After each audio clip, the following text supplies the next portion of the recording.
কলকাতা পুরসভার কাউন্সিলর তারক সিং এবং তার ছেলের বিরুদ্ধে এফআইআর দায়ের হয়েছে। জোর করে জমি দখল, তোলাবাজি, অস্ত্র দেখিয়ে হুমকি সহ একাধিক অভিযোগ দায়ের হয়েছে বেহালা থানায়।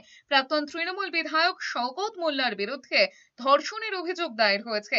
এরপরেই তোলাবাজি, অস্ত্র আইন সহ একাধিক ধারায় এফআইআর দায়ের করেছে পুলিশ। এদিকে এক মহিলার অভিযোগ, 2019 সালে তার শিশুকে তুলে নিয়ে গিয়েছিল কয়েকজন দুষ্কৃতী। ওই দুষ্কৃতীদের একজন শওকত মোল্লার গাড়ি চালকের দাদা। শিশুকে বাঁচাতে তৃণমূল নেতা দ্বারস্থ হয়েছিলেন এক মহিলা।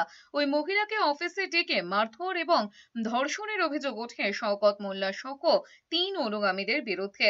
ভাঙড়ে বোমা বিস্ফোরণের মামলায় ইতিমধ্যেই শওকত মোল্লাকে গ্রেফতার করেছে এনআইএ। এবার তার বিরুদ্ধে ধর্ষণের অভিযোগ উঠেছে।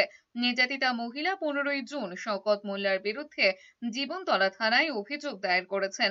এদিকে তারকেশ্বরের প্রাক্তন বিধায়ক রামেন্দু সিংহ রায়কে কর্ণাটক থেকে গ্রেফতার করেছে পুলিশ। তার বিরুদ্ধে তোলাবাজি, হুমকি, ত্রাণ চুরি সহ একাধিক অভিযোগ রয়েছে। ধনিয়াখালীর কোটালপুর এলাকায় নিজের বাড়ির পাশেই একটি বিএড কলেজ তৈরি করেছিলেন রামেন্দু। 11ই জুন ওই কলেজে তল্লাশিতে বিপুল পরিমাণ ত্রাণ উদ্ধার হয়। গ্রেফতারের আশঙ্কায় এতদিন পালিয়ে বেড়াচ্ছিলেন।